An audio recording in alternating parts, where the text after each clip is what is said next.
Senhor, fale conosco por intermédio da tua palavra e pela mesma edifica o teu povo. Enche as nossas vidas porque queremos ouvir a tua voz, em nome de Jesus. Quem gosta de Bíblia diz amém. Quem gosta de Bíblia diz amém. Irmãos, eu não só sei cantar, não, eu gosto de palavra também.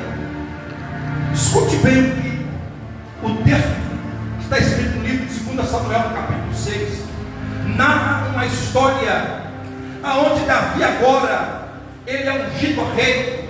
Davi agora é consagrado a rei. Davi agora ele começa a reinar sobre Israel. E a Bíblia vai dizer que quando Davi começa a reinar em Israel, Davi ele começa a passar por todo o templo do Senhor. E a Bíblia vai dizer que Davi então ele começa a sentir falta de algo que estava da casa, que não estava na casa de Deus.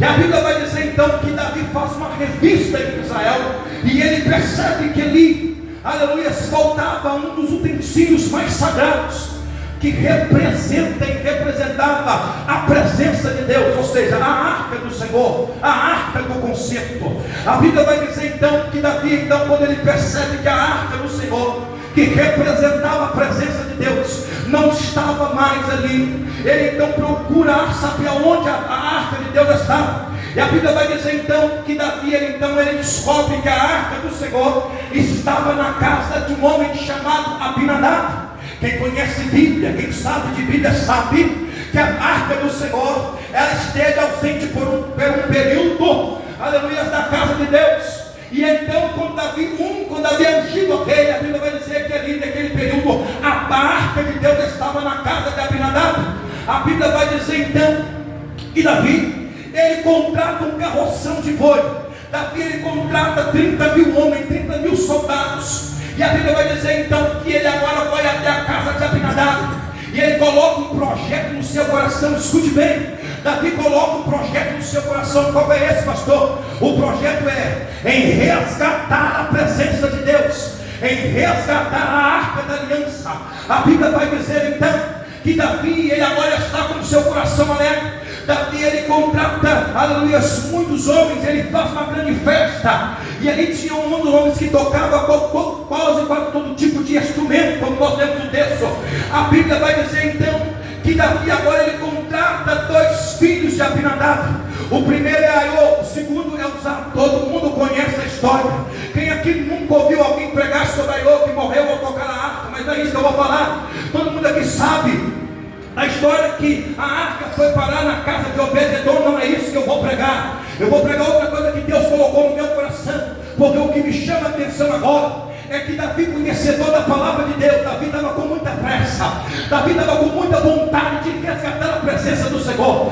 Davi estava com muito desejo no seu coração em resgatar a arca da aliança. E por este motivo Davi ele poderia, aleluia, parar, respirar, olhar na lei mosaica, olhar no Torá e perceber, aleluia, que Deus ele traz alguns requisitos para poder portar a presença de Deus. Um desses é: não se leva a presença de Deus, ou seja, a arca de Deus em campo, aleluia, de animais. Não se leva a arca, a presença de Deus, em outro local, se não ser nos ombros dos levitas ou nos ombros do sacerdote.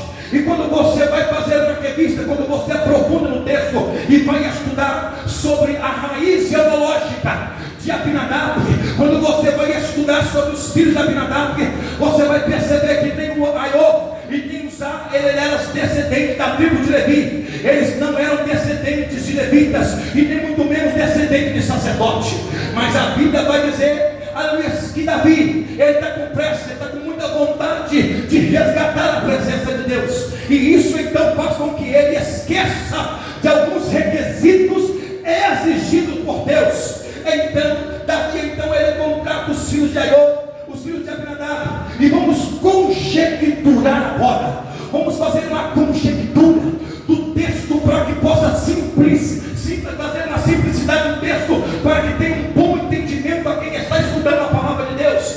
A Bíblia vai dizer, ou seja, na conjectura, parece que eu vejo Aiô e Abinadab, eles se alegrando. Imagina só agora o rei batendo na porta de Abinadab e conversando com Abinadab, dizendo: olha, eu preciso resgatar a arca de Deus, e então eu preciso contratar os seus filhos. A Bíblia vai dizer então que Aiô e Uzai, junto com o carroção de boi novo, vai então conduzir a arca da aliança para a cidade de Davi, ou seja, resgatar a arca da aliança, resgatar a presença de Deus, aliás, voltar para a presença de Deus, para onde é o lugar devido dela. Só que, irmãos, o que me chama a atenção, quando você vai ler o texto, você vai aprender que 20 anos essa arca ficou na casa de Abinadab. Quem conhece Bíblia sabe, na casa de Abinadab. E quando nós lemos isso, nós vamos entender que não há nenhum indício. Olha para mim, preste atenção no texto, que hoje Deus vai te pegar aqui na palavra. Não há nenhum indício de algum milagre, de algum acontecido na casa de Abinadab. Ou seja, a arca da aliança, por ela só está presente em um ambiente, ela já porta a presença de Deus, ela já se manifesta como a presença de Deus. Portanto, que o próprio Deus mandou, aleluia, chamou Moisés do monte, falou: Moisés, construa para mim um tabernáculo, construa para mim uma casa. E Deus vai dando as orientações a Moisés, e dentro desses utensílios que Deus chamou para Moisés construir, ele falou: e entre eles você vai construir uma arca. Aí a gente vai entender por que Davi, escute bem, por que Davi ele queria tanto reinar com a presença de Deus no seu reinado.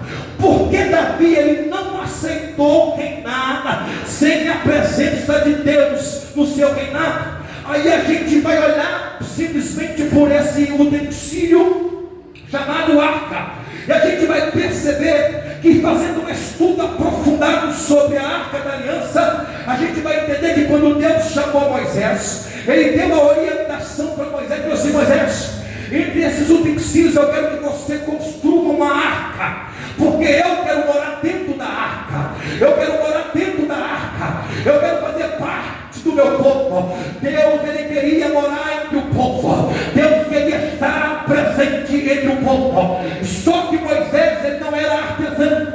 Moisés recebeu a condenada, e parece que eu vejo então Moisés que não ganhou. Como é que vai ser esse negócio? A Bíblia vai dizer então lá em Êxodo capítulo 31, na sua casa você lê, aonde está escrito que Deus então, aleluia, chama Moisés, e Moisés então ele olha para o povo de Israel, e ele então chama ali um homem chamado como o nome de Bezalel. Todo mundo sabe quem era Bezalel. Se você não sabe, você vai aprender um pouco agora. Bezalel é aquele escolhido entre a congregação dos santos para ser um artesão, para ser aquele que ia construir, aquele que ia confeccionar a arca de Deus. Só que quando a gente vai ler em Êxodo capítulo 31, a gente vai aprender algo muito importante. Quando o povo saiu do Egito, eles saíram escravos. Diga comigo, escravos. Não, diga comigo, escravos. Você não vê ninguém saindo do Egito a não ser outra personalidade.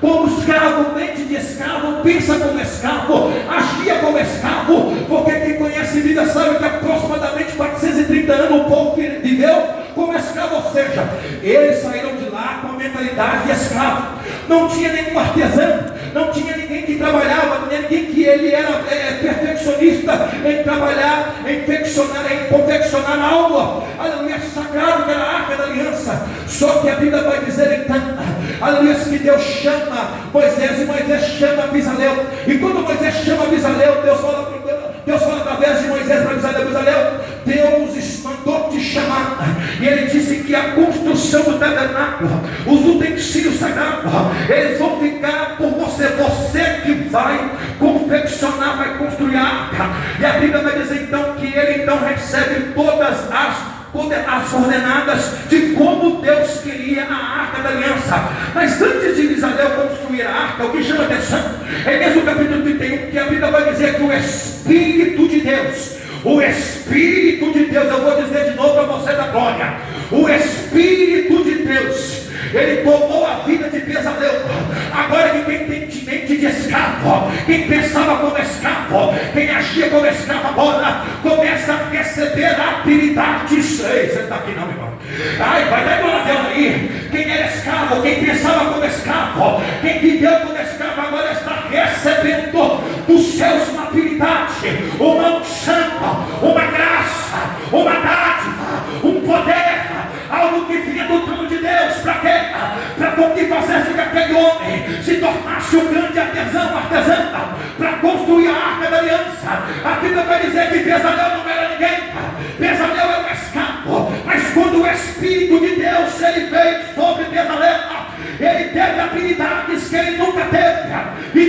chamou ele para executar aquilo que ele nunca tinha executado. Deus chama ele para fazer aquilo que ele nunca tinha feito na vida. Deus chama ele para executar aquilo que tinha nascido no coração de Deus. Se eu fosse você, já levantava a mão para receber a profecia que eu vou lançar. Deus está chamando homens e mulheres hoje.